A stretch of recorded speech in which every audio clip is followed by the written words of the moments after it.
So we'll roll with it. I'll go ahead and dive into prayer here to open us up. Father God, we thank you for this beautiful day. Thank you for this time.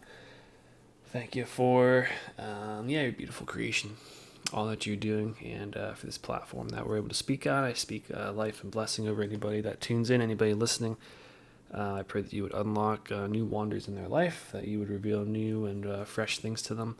And I pray that we would continue to encourage each other as a community.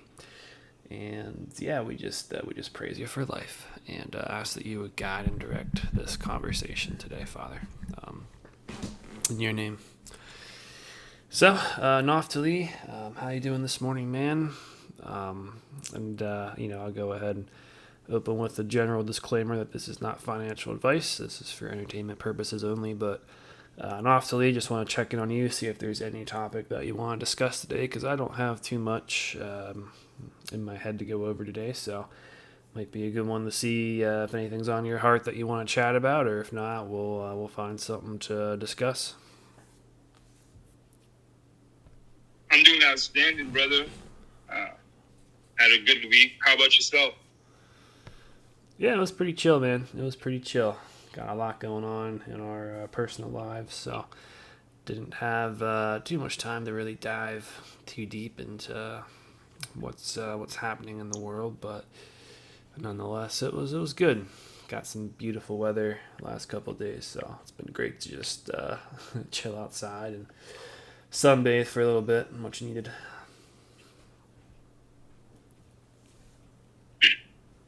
Yeah, what's on my heart is tools. I think taking advantage of what tools we have, using the resources. A lot of us know about the resources. A lot of us are not taking advantage of the tools and diversifying and collaborating. So in my mindset, how do I partner with somebody who's great at the tool that I'm not great at? And how do I strengthen my weaknesses out of necessity where I can't find somebody to collaborate with? Because it's essential. The world is changing. Business is changing. Ministry is changing. Now, I'm going to refer to ministries. I'm not going to say the names of these ministries, but I went on, this was Thursday. I got my first check. I got a $118 check from Amazon. I got paid from Amazon affiliated marketing through YouTube. So YouTube paid me through Amazon. So every time somebody goes on my YouTube video, I had 32 clicks. So we had about almost 50,000 in the last 30 days of views organically. Mostly Sarah's been doing the hard work. So she's been posting 10 videos a day. I do the long format. My strength is long format. Her strength is short format. So I do about 2 videos a week of long format, usually a song. Sometimes I'll do a video, like a podcast or a talking video or product video. So we're looking at 2 long format a week and 10 short a day, and then she deletes the ones that don't do good. Some of them get 20 views, some get 50, some get 500, some get 1,000. So anything over 50 she keeps, and everything under 50 she deletes, and then we repost other things to see what works with the algorithm. And so, you come to that point, you're like, I'm putting all this hard work in, where do I see the fruit?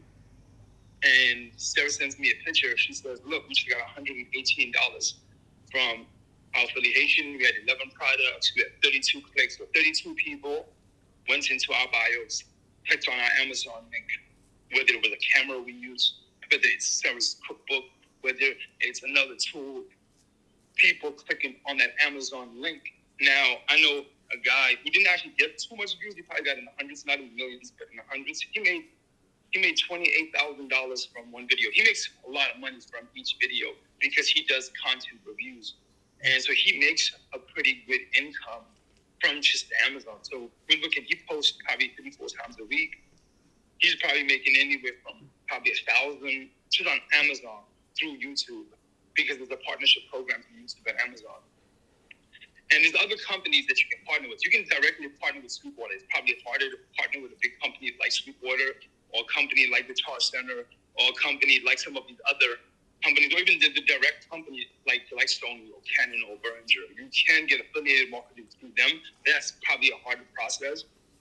And so at first I thought it was 4%. I think Sarah said it was about 14%, 15%. And then you can even get a partnership deal with that company through Amazon. So that's another way to get even more money through Amazon is you go, the Canon calls you up or Sony calls you up and they say, hey man, we want you to, maybe we won't give you a sponsorship, but what we'll give you is every time we promote our camera or our product, not only will we get the 14% from Amazon, we'll even give you a small commission from the product.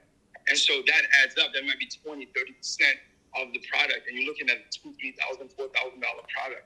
That adds up really fast. And so by God's grace, we're celebrating that.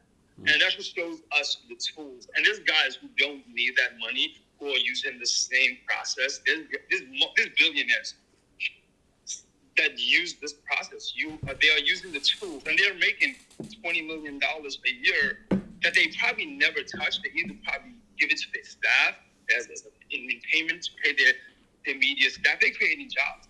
I guarantee you Grant Cardone doesn't need the $24 million he gets from $1 subscribers on X. I guarantee you. What's the guy going to do? Go buy a watch with it? What happens is these guys, most entrepreneurs are very given to have very honest hearts. I think a lot of people look at entrepreneurs as greedy people, but they're really not. Too, because they're probably pushing a Ferrari. Some of them might be, but for the most part, most of them are not. And it's usually the people in the upper middle class that really fight for, like, okay, I'm going to give my 10% and that's it.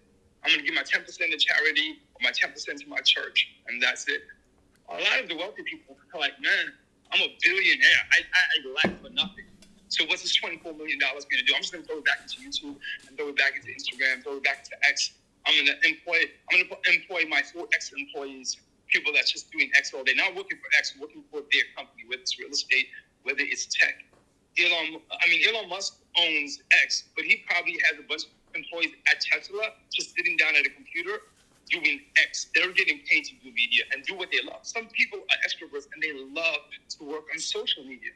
Now, out of me is the necessity. I think Ryan's an introvert and Emmy's an introvert. I think they do it out of necessity, right? Sarah's an introvert. She does media. But there's people who are like, man, I'm so passionate about X. I'm so passionate about YouTube. Why don't we employ those people? So I think another thing we don't think about is why everybody needs to be an entrepreneur. Not everybody. Why certain people need to be an entrepreneur? Because we can help empower employees and help give back to our community. So I think that's a very key thing. And that's why I was talking about tools in the beginning. What are the tools that we need? And what are the places that we are weak in those tools that we either is a necessity for us to learn or find somebody who has that strength. So maybe Ryan is stronger at sales. Now, that's not a tool. The tool is the AI application that Ryan can learn how to use. Now, if I'm not good at sales, I find that AI tool and I start using that AI tool. But what's better is that Ryan says, hey, now, you're great at products. You can make anything. You can make hot sauce. You can make software. I physically came up with a mixer that's not yet created. The closest thing to this is about $75,000. I'm going to do for $3,000. Now, I don't have the community to build this mixer yet. Not yet. By yet, I'm saying that I thought about calling some big companies and giving them the idea, but then they would make the money. They might send me a small stipend or give me the product itself, but then I'd lose out on millions of dollars. It's better if I can become the Michael Jordan, and then later I go to the company and I say, hey, let's partner. You're Nike, I'm Michael. Let's create a product together. So I have a bunch of inventions I created, but I can't do that without the right team. So 2 things. I either have to learn the skills necessarily to develop that, or the tools necessarily, or get the AI tool, or partner with somebody who does. So now I partner with Brian, who's great at sales. I'm great at products. I can produce products. He can do sales. Together, we're unstoppable. I'm using AI and other technology to do that. Now, as of right now, I'm not doing any AI, only because my wife is better at AI, only because the people around me, certain people I know, are better than AI. I'm looking for a young person right now who would be willing to say, I'm willing to intern, shadow, or learn AI so NAP doesn't, and then later on we can partner and develop a company. That would be great because I do it the old school way, and that's good. The old school way is great. We need both. Both are great. Old school tools, analog gear. I use analog equipment. I use digital equipment, right? But I'm not going to go use ChatGPT. My wife does, and she's better at it than me. But I believe in using ChatGPT, and some people are not. But that's why tools are important and collaboration is important. So that's kind of being on my heart to speak, Ryan, is how can I use the tools God has given me? Because eventually the Antichrist is going to use it. The wrong people, the wrong evil people are going to use these tools to destroy people. So how can I use these tools to run the media and dominate in television? Television looks different. Television right now is YouTube. Television right now is Amazon. Television right now is Netflix, is Hulu. Social media right now is no longer the newspaper. Social media right now is X. X is probably the biggest newspaper on the face of the planet. Instagram is probably the biggest pen pal, Facebook and Instagram, right? TikTok, I don't think TikTok's doing as good because a lot of my friends who have TikToks, they've used it down. And they tell me that. Like, yo, man, I don't know what's wrong with TikTok. It's used it down. I would say start switching to YouTube. YouTube might change. There's Rumble. So I'm not saying there's a definite answer to these social platforms or this or television, but we need to start viewing the way we look at movies differently, you know? And the way we look at the newspaper. If you want to find the hottest topic on business, you're not going to find it on you might find a long format on YouTube, but you're not going to find that quick article like a newspaper. It's not written like a newspaper. It's written like a report. On X, it's written like a newspaper. So Brian can send me something on X, and in 5 sentences, that's a full hour conversation on YouTube. And that's a full paragraph on Facebook. So understanding the tools and how the tools are used and how you use different platforms. And so when I partner with somebody, whether it's AI, whether it's social media, whether it's television, to tell my vision. That's what television is. That's Amazon Prime. Amazon is doing some backdoor deals with YouTube. I remember Vivo was owned half by Google and half by Jimmy Iovine, which was the director of Universal, who owned Interscope, sold it to Universal, then sold Universal to Apple, became the director of Apple. Then he stepped down from Apple's music. Not Apple. I mean, Sam Cooke is the director of Apple, but I'm talking about the Sam, iTunes, and Apple Music.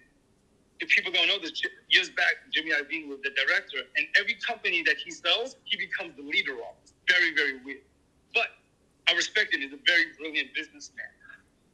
But my point to that is they had a backdoor deal with Vivo, and Vivo's still operational, and they partnered with Google, and they did a backdoor deal, and people didn't know that all these artists playing on YouTube were getting paid for Vivo, and there was this big system, and understanding the system you're working with. So understanding the tools you are using and understanding the system, everything has a system. I'm not talking about theory. I'm talking about a system. You can actually Google who owns what company. You can see what these companies are partnership with. You can see where products are made. So understanding directly, not a theory, not some gossip, but the truth. You can see who owns a company. You can Google a company and see who owns New Generation Family that's owned by Natalia and Sarah Princeton. You can see who runs this company or what coffee shop, who owns this coffee shop. And you can Google this information now.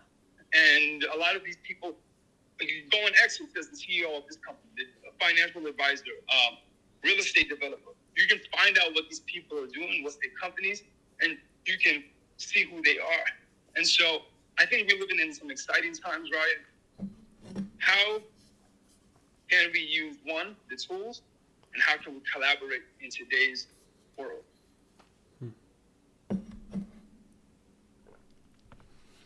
Yeah, man, great, great way to kick it off. I like that a lot. Congrats on that nice payday. You know, I feel like that's the hardest part. Really, is getting. You know, I mean, I'm sure you've gotten a check for maybe a couple dollars before, but you know, I feel like breaking $100 is it's pretty substantial. I mean, I'm not gonna lie. So I think you guys are well on your way, and so I'm sure you would probably, verify that the hardest part is like basically I know in your case you spent years working on this stuff and the fruit just didn't, there was fruit, but it wasn't necessarily tangible. So you might make a couple dollars here or there, but I feel like once you start to kind of break, you start making, $100 a month, and it kind of it's easier to snowball, right? Once you get a audience, once you build a base, a foundation, the snowball kind of just accelerates. And so I think a lot of people might not understand the difficulty of that, and so they set off to do some kind of media platform, and then they end up giving up in a couple months because it's just not gaining traction. But at the end of the day, this stuff does typically take a lot of hard work, and you're going to be pouring hours of all you have into content that nobody's going to look at, or maybe a couple people might look at. And you got to really appreciate those seasons, because that's where you can go back, see what you're doing, and use that as an opportunity to build and become a better version of yourself. And so you're actually I would say we're blessed to be able to go through that process, because if we became overnight sensations and we weren't ready for the platform, it's a lot easier to slip up, and that's when a lot of people tend to get in trouble. So I'd say, once you're able to really build a solid foundation skill set, that snowball rolls, and it rolls quick. So really excited for you guys. I think, I think there's a lot of good things down the road. We've been using the cookbook that your wife Sarah made, and it's got some. It's got some good recipes. You've been enjoying the stuff. It's very straightforward. It's I like that it's super simple. It's not, pages and pages for one recipe like most of these vlogs. So I really love the simplicity of it. And I think that'll continue to do very well. But, to kind of tag on to what you were saying about learning these skills, I definitely agree. And, I think that the more that we do come together and we kind of share and collaborate, work together with each other, I think that our influence and our platforms will grow exponentially, and it's just cool to see. I think that I'm trying to dive more into X and learn. So what I've been kind of learning over the last 6 months, I've been verified, is making sure that not only that you're putting out good content, because most of the time, like the stuff I put out, the content I put out doesn't really get interacted with. I might get a like or two, but most people don't see it, and that's okay, because like I said before, it's an opportunity to, basically build my personal skill set higher without people seeing it. But what does get noticed is if you put some good, thoughtful comments on posts of people who are either, pretty popular or are in the process of climbing. So, sometimes I'll put a comment, I had comments that have gotten hundreds of responses and likes, and that really blew up my analytics. Stuff that I would never see just posting good content. And that's kind of how I've learned to grow your follower base, is to post really good follow-ups to people, and invest in people who are also low on the totem pole. So if somebody gets 10 likes a post, I'd like to reply to them, add content and depth to it, because those people are in the same position as us, and they're trying to grow, and by helping them out, they'll probably end up helping you out in return. And so the more people that you can kind of do that to, I think it's going to help you in the long term. So but it's been an encouraging few months. Follower base continues to grow. For this platform on X, you have to have, I think it's 500 verified followers, which is people who pay the yearly or monthly fee, and that's when you can start earning income on the platform. So kind of getting closer there. I set a goal to get that done by the end of the year. So we'll see. I'm believing it'll happen. So. It's been growing very nicely, but I think X is a very interesting place. That's a little. I like that it's not. I like that it's different than YouTube in the sense that I feel like on YouTube, the posts require a lot more a lot more work, I guess you could say. Editing a video, film, filming a video, doing all that stuff is pretty intensive to some degree.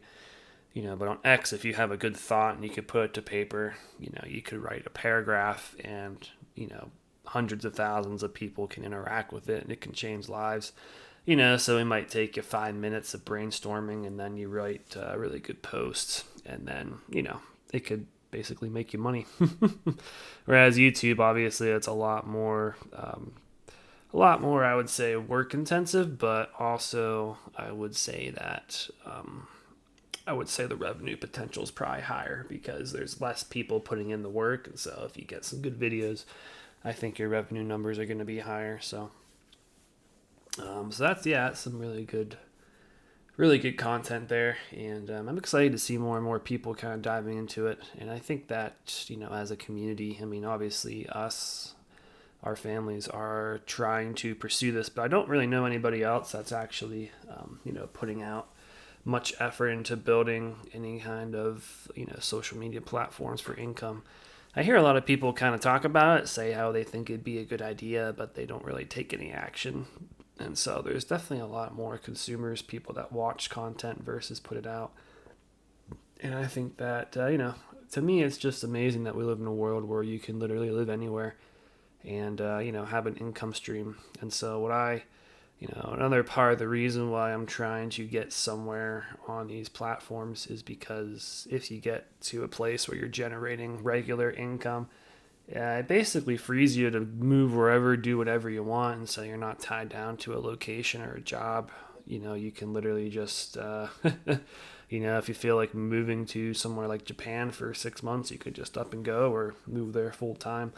And you don't really got to worry about your income stream. And in a lot of places, the income that you make will go further in these other countries. So it just really removes any kind of constraints and allows you to go wherever the Lord tells you to go, and, literally be, a different level of carefree, I would say, than you would be if you didn't have any income stream and the Lord calls you to go somewhere. But if you have an income stream and the Lord calls you to move, I think it'd be a lot easier to pack up and go, because you don't have to worry about, paying your bills and feeding your family. So stuff to think about.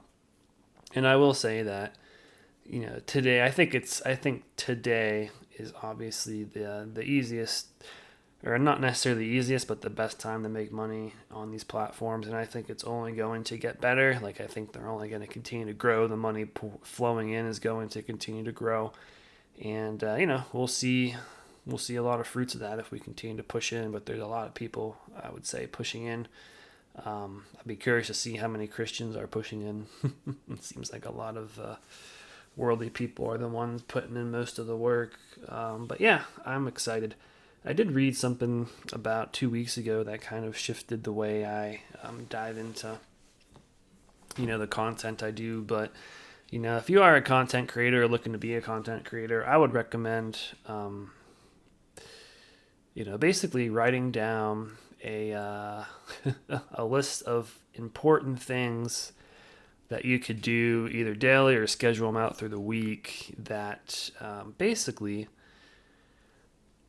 are important to growing that area of your life. So if it's, putting content on X or YouTube or whatever, I started basically writing a list of things that I'm going to do each week to make sure that I actually physically do them and check them off, because all in all, they might not be major things, but they are things that if I consistently do them, they make a big difference. And so, one of the things I wrote down for every day is to reply to at least 3 different posts. And so just simply by doing that on a daily basis, my engagement count has been significantly higher. I've been picking up a lot of followers, which is good. That's the stuff that you need to do. And so that's something that's simple. It might take 5 or 10 minutes, but if you don't intentionally think to do it, you might go through days without doing it, and so you're kind of stagnant. And then another thing you could put down is, okay, I want to film 2 videos a week if you're going to start filming content. And so, just figuring out what day of the week you want to do it. You want to do it on Tuesday, you want to do it Thursday, and then maybe you write the script on Monday, or the scripts on Monday, depending on how you're going to do it. Or maybe you're just, you're free flowing. But If it is more scripted, you can take a day to literally just write the content so it's ready to go, and then all you have to do is record, edit, publish. But I feel like a lot of times we have big goals. We want to get to this place, but if we don't set smaller, repetitive, meaningful goals or things that we're going to do throughout the week that we can easily check off our list. The way that the author put it, and this is from the book The Five Types of Wealth, which is a really great read. The author put it down as, if nothing else gets done meaningful in your day, at least knowing that you did these tasks, they are propelling you forward in the future that you are pursuing. And so it's so easy to get caught up in a day where too much stuff happens, and we do a lot of stuff that's, quote, you might say good, whether it's cleaning the house or doing chores, but at the end of the day, those things do not necessarily propel us forward at all. And so his advice is to try to sprint through the mundane tasks that we have to do that aren't important so that we have more time to pour into the stuff that will propel us forward. And so by repetition, by coming back, by pouring in every single day, eventually you're going to see results. It's going to continue to increase. And so that's kind of my input on content creation. I think it's repetition. I think those who keep coming back and keep pouring in and continue to learn as they go, are the ones that succeed, and the ones that might have a lot of passion at the start but kind of lose it, and they get they kind of get stagnant in the middle, are the ones that are, they're going to fizzle out. And that's typically what happens with most people. I'd say, a couple months into it, they kind of just give up, because their timeline expectation isn't long. But I think, what you said at the beginning, off that, or you didn't necessarily say that, but I implied it's taken you years to get to this point. And, it's not like you can live on $100 a month, but it's in my opinion, that's a significant income, a significant step. And so as that snowballs, in a couple months you might be double that, and in a couple more months you might be quadruple that. And so it could keep doubling, and then by the end of the year you might be at a place, well, wow, we're bringing in $1,500, $2,000 a month. And at that point, I would say that's life changing, because you have the snowball rolling in the right direction, and it's going to continue to pick up some steam. So yeah, great stuff there. Great thoughts. I love the whole social media aspect, and I really hope that, to any parents listening, if your kids are of age, I would really encourage you to have them start creating content for social media. If they're gifted or something, if they're passionate about something, I don't know what it is, but figure out a way for them to start being creative and putting stuff out there, and build the base up early, because you never know what might catch on. And they could get to the age of 18 and they could be making thousands of dollars a month on social media, which, if that's the case, then they could probably pay their college. Go to college for, quote, free, or they could start a business, or they could just literally go full time in the content creation path if that's what they desire. So yeah, like I said, any parents, look at what your kid is gifted at and try and encourage them to pour into those giftings, and figure out a way to get them on these social media platforms where there's opportunity to grow and monetize. Because throughout the whole process, social media in general is a waste of time, but if you're a content creator, it's actually, I'd say it's the exact opposite of a waste of time. I'd say you are learning incredibly valuable lessons, and you're learning, not necessarily just skills of editing content, but you're literally you're learning how to be, passionate about something, how to never give up, even if things don't seem to be working out, to keep on going, to keep pushing forward. And those are skills that are, I'd say, more difficult to teach kids, but if you give them something that they're passionate about, that they can pour into, I think they're going to have a superior advantage over their peers, because they might have spent 2 years building a social media platform that after 2 years started gaining traction. So to them, they learn the lesson of, oh, hey, if I really pour my heart out into this and I continue to work at it, it just might work out, and there could be a future. So, but yeah, that's kind of my thoughts on it, and like you said, not figuring out the tools. I think a lot of the tool aspect, like you said, is the community. And so getting together and figuring out who is gifted with, like in our example, you're probably very gifted editing videos, using analytics to figure out what people want, whereas I might be more gifted in sharing, financial education stuff or suggesting different kind of investment things, cryptocurrency education, stuff like that. So we can work together to the point where maybe, I'm giving crypto advice, and Sarah is able to basically figure out a good title that people will actually find when they're searching for these videos to watch. And so if we collaborate those skills together, like you said, we now have the opportunity to really help each other blow up our personal brands. So very exciting. But yeah, any other comments you want to add to that front, Naftali? Yeah, so I have a comment, and then I have an event that we're going to continue to talk about, you and I and some other people. And so first I wanted to say was that was pretty much a lesson on how to use X with Brian. And I think doing more of those things, maybe on video format, I think will be really good. YouTube is definitely more work intensive. But I do want to say this. I chose the hardest platform on YouTube, creative music, right? It's the most niche thing you can think about because it's the hardest. You're selling somebody art. It's not education, it's entertainment. And so with the type of music, and I've done many different styles of music through the years, but most of it was underground, unique, innovative music. So it's even harder. It's not even something that people listen to, which is pop music. So I chose the hardest type of thing to blow up, which was a unique sound of my creative expression. And if that's successful, if that starts to become successful, then what do you think the easiest thing? And I've heard of people blowing up in 1 week, 2 weeks, because of content. If you make clickbait, you say, how to make your first $1 million. That video, you know how many people will click on that video? You'd have 400,000 or 500,000.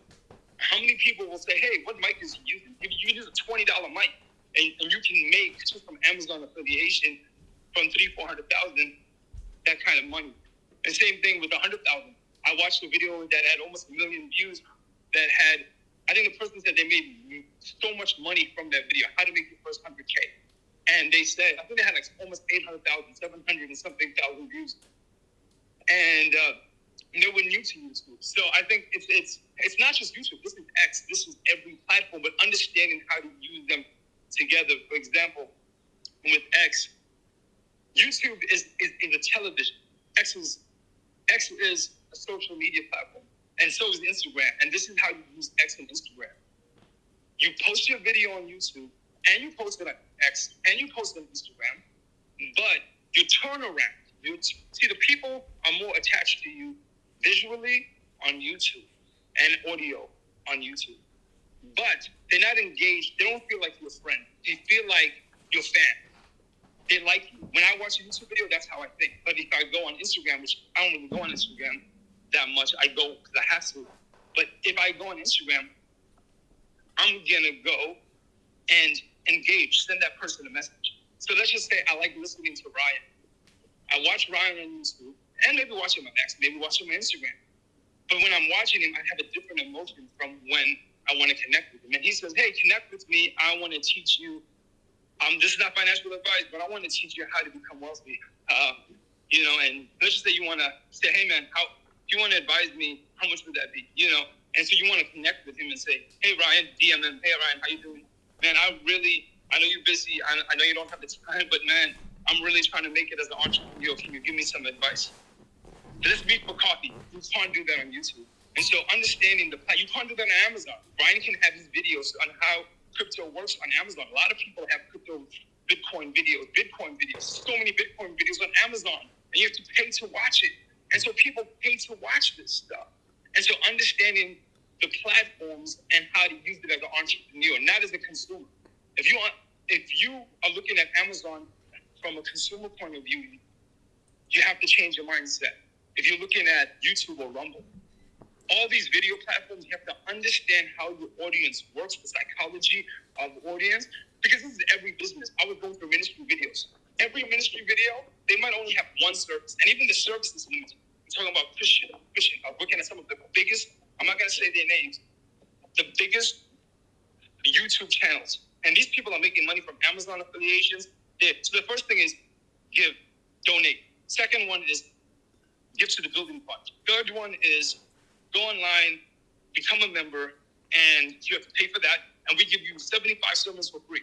It's not really for free, you're paying for it. Then this is all ministry. I'm talking about almost every ministry I was looking at. And Ryan listens to these ministries, I listen to these ministries, and it's from, and they literally probably have 20 ways to give. And let me say this, businesses should probably even learn from these ministries. So I just took some notes. I actually went to the YouTube pages. I wasn't watching their videos. I was looking at the description below every video, and I was taking notes. And I was like, man, this is what I'm going to do to make more money as a musician, as an artist on YouTube. And so I know when my business, when I start the business podcast, it's going to blow up, and I'm going to get, because I'm strategically going to interview Ryan. How to make your first 100K? Interview Chris. Chris, how was it to make your first 100K as a cinematographer? You know, you made a goal for 150. You made 150 in the first year to doing weddings, not including commercials and other stuff. Let's 100x that, or let's 10x that. And so when you do that kind of content, you know how fast the turnaround is going to be, because I've studied the science. So I've chosen, and I always like choosing the hardest path, because if you can choose the hardest path, if you know how to do hard things, easy things are going to be ridiculous easy. They're not going to be easy because you can do them with your eyes closed. So, yes, I might not be the best X user.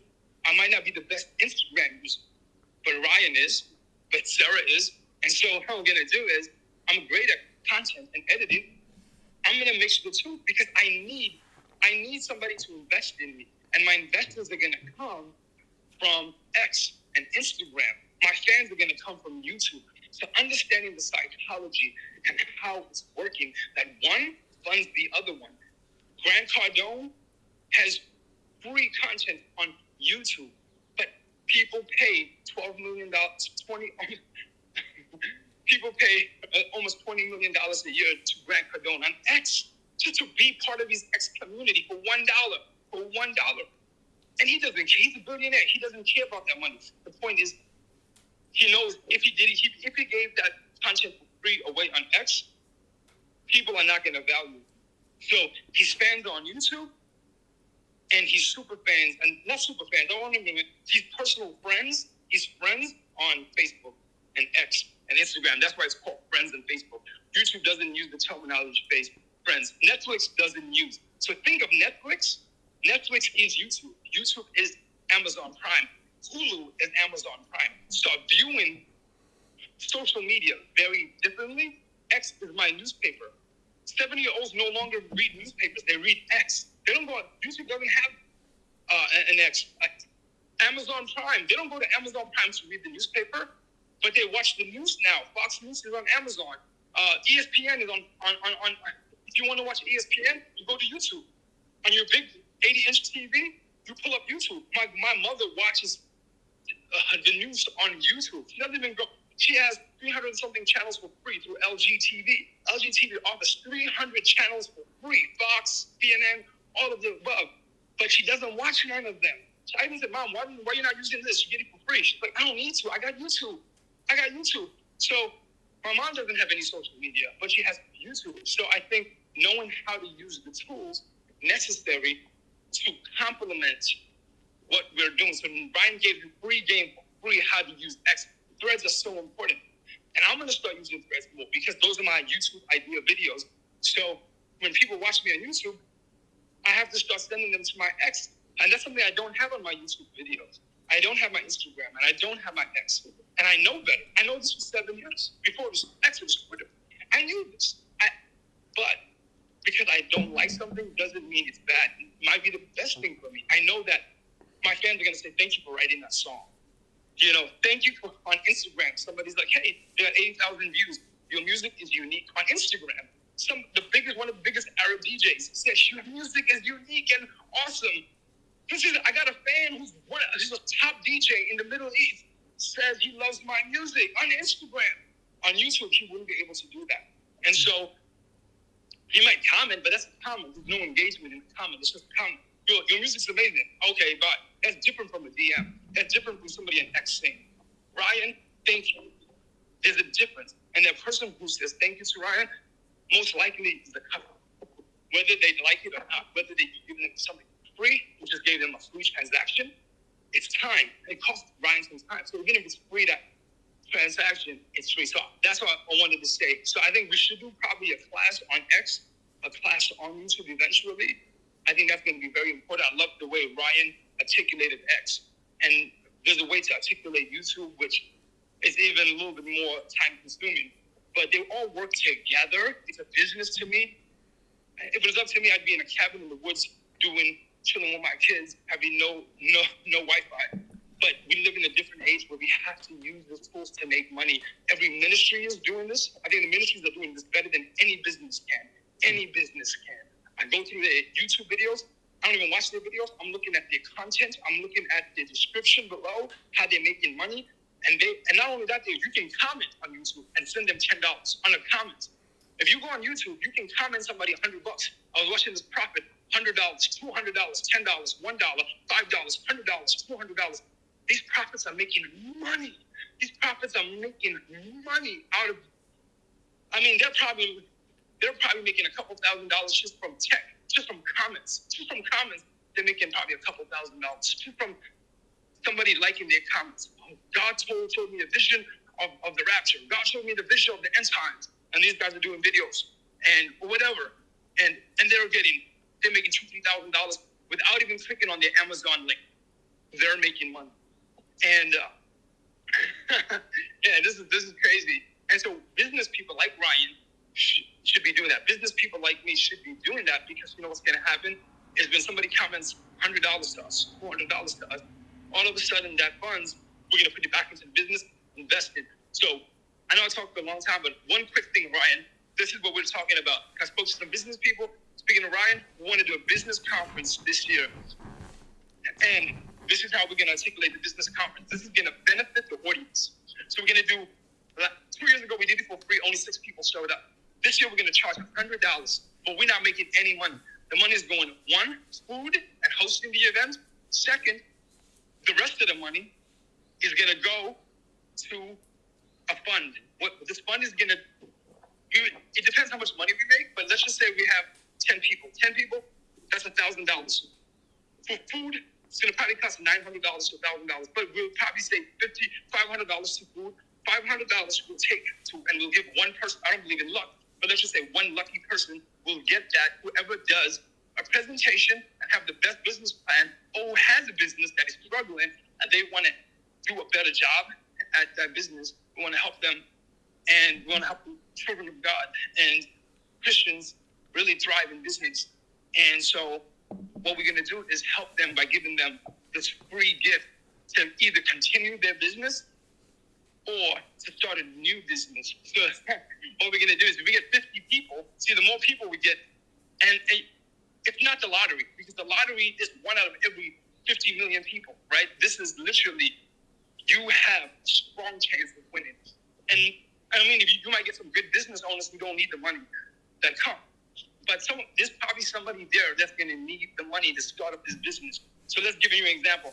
If we get 50 people, that's $5,000. It's going to probably only be like $1, $2,000. So we might give maybe 3 gifts by then. $1,000 to one startup.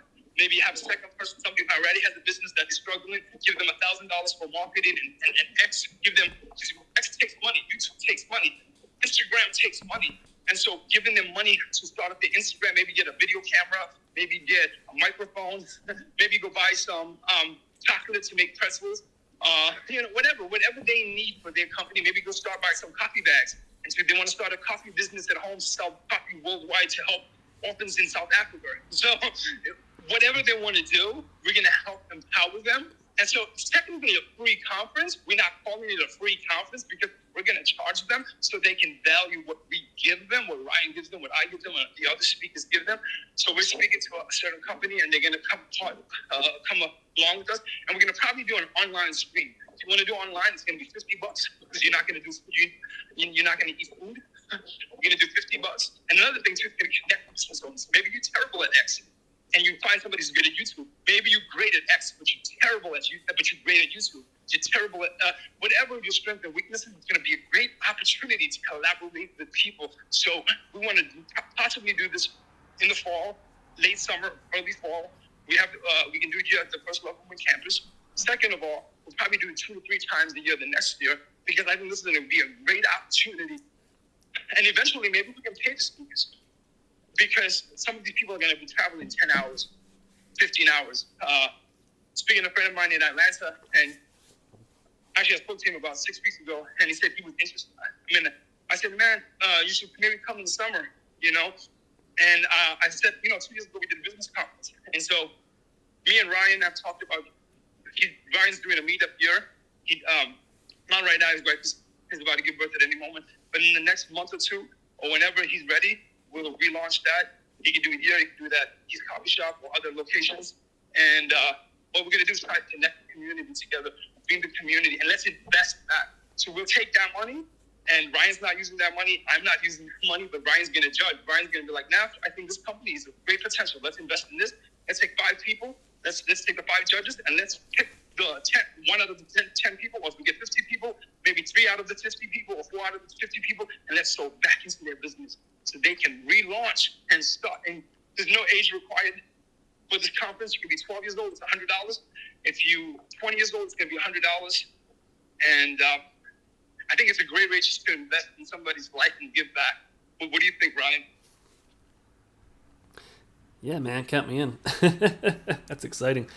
I think I think that's the way we have to go, because like you said, we've been trying to do some free events, and nobody shows up.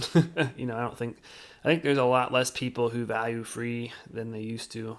We think everybody jumps at free, but for some reason there's this, it's kind of funny. I started reading this book. It's an older book on psychology, but there's this business owner who owns a jewelry shop at the beach, and bought these new necklaces that she wanted to sell from Africa, and talked them up and XYZ, and didn't sell one of them. And so she finally just got frustrated, and she was going away on vacation, told the store workers, hey, mark these down 50% just to get rid of them. And then when she came back, they were all sold out.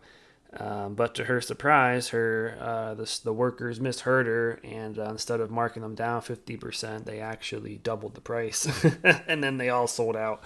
So same exact product, but people bought them at double the price, and so there's so much on the psychology side to all this stuff, and I think that if you do want to draw people to actually come to your class.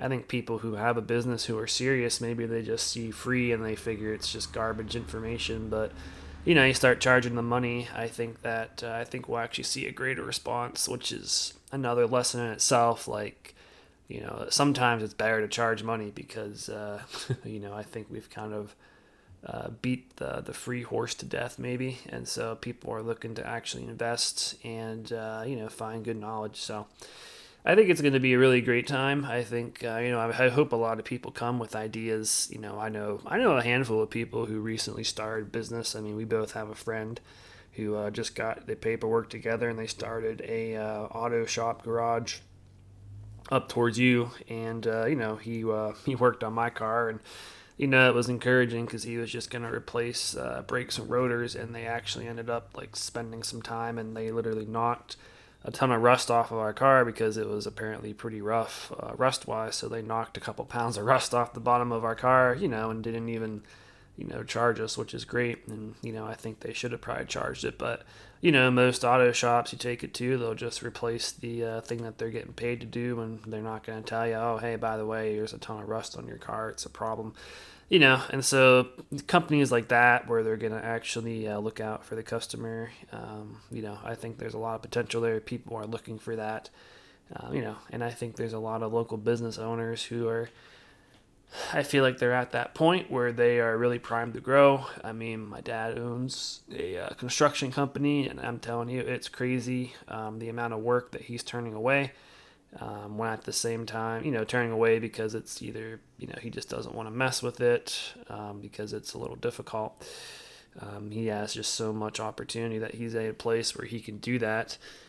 Yet, for example, my neighbor, they need a new roof and they went with a big company because it was the cheapest of three quotes, and the price that they're paying, I can tell you, I replaced my own roof, and I'd say my roof size is 2 to 3 times as large as theirs.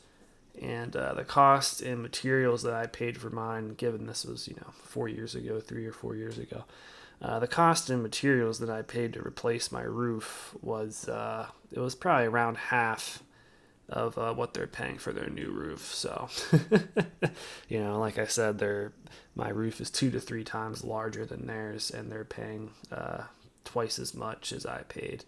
Of course, I paid people some hourly labor and stuff, but the point being that the opportunities right now are crazy, and so if you're going the direction that the school system sends you, that's when you're going to be most screwed. You're going to be, you're just going to be making significantly less than your potential, when the reality is, like, there's a friend of mine from church in his early 20s, and he's like, the lowest rate I'll charge is $45 an hour.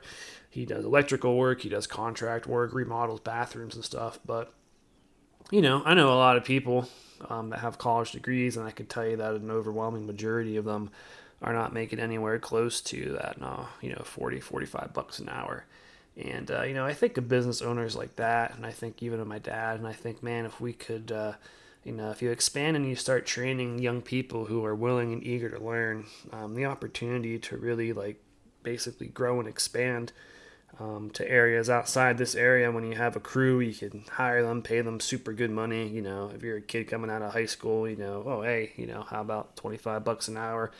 We'll teach you how to do this stuff, and in a couple years, you could be making 30, 35 an hour. You're not going to find that opportunity traditionally, and you have an opportunity to really bless your employees.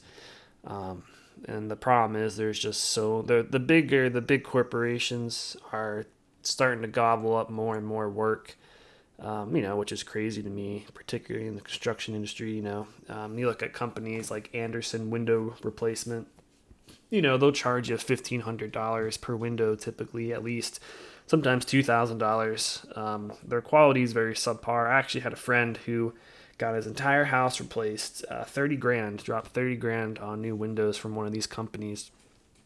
And lo and behold, the person they sent to measure didn't measure properly, didn't know what he was doing.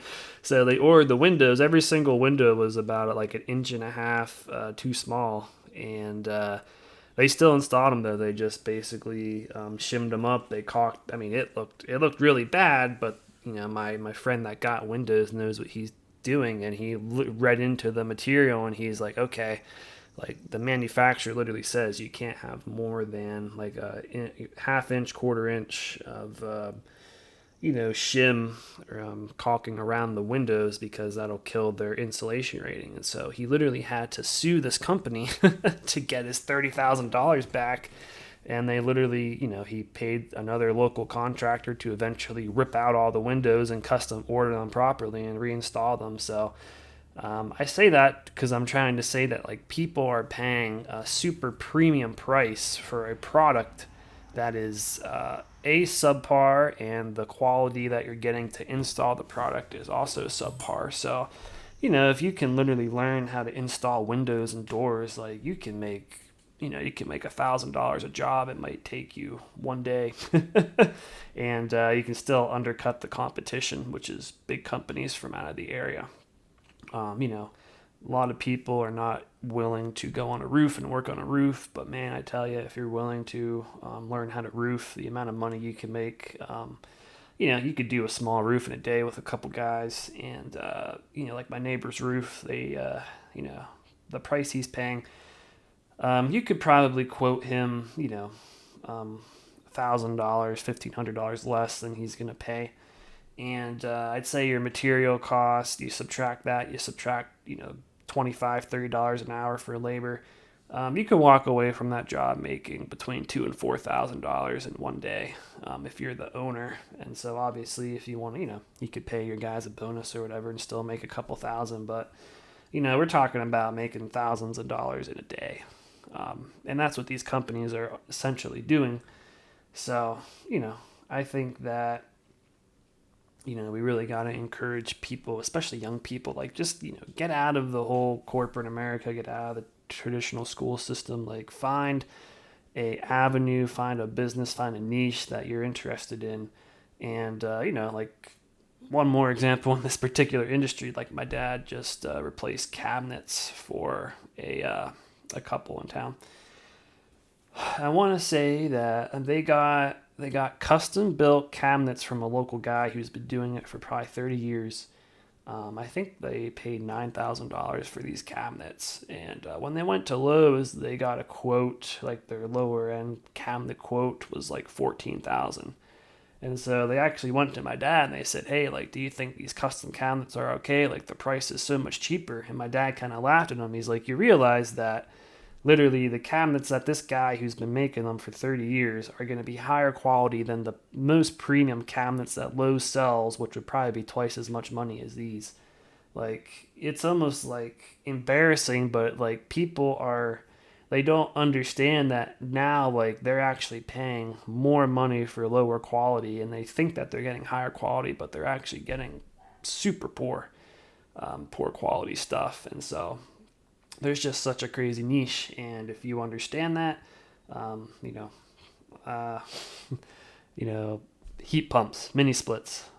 I literally installed a mini split this year for 2 bedrooms. The price I paid, my brother-in-law was nice enough. He kind of knows how to do it. My dad, they figured it out. It's not that difficult. I paid, I think, $1,500, call it $1,700 for the unit and the equipment to install it, $1,700. Now, if you went through a larger company that would install these units, I imagine you'd probably be looking between $6,000 and $8,000 at least for a unit that's similar for a quote name brand. But that's just another example, man. There is a if you want to install heat pumps, the government literally gives the homeowner a 30% tax credit. And like the price, like I said, you could buy one of these units for $1,500.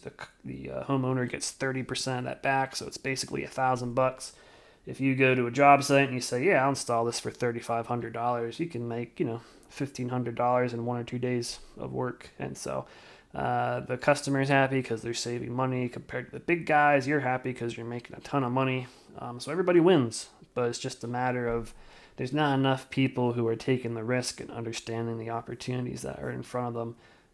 And they want to stay comfortable and continue working for somebody else, getting what I would say ripped off, not able to take that step of faith and break away. But that was kind of a side rant, but all that to say, I think this conference will be really good. And, even people who might, like you said, they don't have to be a business owner, but if you have an idea, I hope that you guys will come as well, because, maybe you'll be the one that wins the money, which helps you kind of get the paperwork in order. But, whatever it is that you have a passion about, we hope that you come, because, we actually kind of want to hear your feedback or questions, and you could give us a pitch. Hey, I'm passionate in doing this, and I think that there's an opportunity here, and the big companies charge this much. I think I could do it for this much. Like, that's the stuff I'm really I'm looking to invest in, because I just see so many opportunities. Things like birthing centers. We don't have any birthing centers in the area. There's actually a lady that's opening one up that's about 45 minutes from us. That's going to be the closest. The other closest one's about 2 hours away. But there's multiple midwives out there, and they're booked full. And so less and less people want to have kids at a hospital because it's just a horrible setting. So you could literally pay a fraction of the cost to go to a birthing house, which is kind of like an Airbnb, relax, and go the natural route. So opportunities out the wazoo, but Yeah, so not all that to say, I am very excited about this conference whenever it happens. And if anybody listens, I really hope that you will come. I mean, $100. It's I think it's affordable for everybody. If for some reason, obviously, you can't afford that, reach out to us. We'll definitely work with you because we ultimately want people to be there who are passionate about business. But nonetheless, Knopf, I'm going to hand off to you if you have any comments or follow ups on anything I said, and then if you want to go ahead and close out the show, that'd be great. Yeah, so as Ryan was saying, if you can't afford it, reach out to us. We want everybody to be there and have an opportunity. We're going to get some dates together in the fall, and we're going to talk about the speakers, get some local people, get some people abroad, and we just want to empower everybody. And then we just want you to show value and love to the people. We'll let you know and let people know the speakers coming, just so that we can really honor them. And we're going to talk about where we're going to host it. Again, the First Club Movement's open to that. And I think it's a great opportunity. Exciting times. Everything Brian said was great. I think we need to explain that more, how exciting it is to be a contractor and how there's a lot of competition because AI is coming. Everybody wants to do technology, most of the kids. So there's not a lot of centennials doing contracted work. So if you're a centennial, you're probably going to get $50 to $100 an hour. Maybe, you lowball $40 an hour. That's low for contractor work. And you work with one or two people, and if that's what you get, and $40 an hour, you're gonna make out really good if you're 18 years old or 19 years old. So I want to encourage you to listen to every word Ryan was saying. That is some of the best game, all for free. Nobody will really tell you this. People might suggest it, but they're not going to give you numbers. They're not going to give you realistic information. And if you don't believe us, ask Google, ask ChatGPT. The numbers are there. It's not financial advice, but the numbers are there. So you can go research, do your own research. I encourage you to do your own research. And so, let's close out. So I pray, Father God, for everybody listening, that they will get the opportunity. Community will come together to be strong. We'll work together as a family. And I pray that you give us vision, insight, discernment, and wisdom. And I pray you bless Em and Ryan as they the beauty comes into the world, Father God, that you just give them that grace and that mercy and that protection and everything they need in Jesus' name. And we thank you. Amen. Much love and blessing. Amen. Amen, brother. Love you. Many blessings to you too, man. Thanks for that time. Thanks for contributing so much. That was a great show. Definitely took a lot away from it, and look forward to the next one. And like I said, keep us posted on this upcoming event. For anybody listening, we'll have more details for you as we hear about them. But anyway, take care. Thanks for tuning in, and we'll catch you guys next time.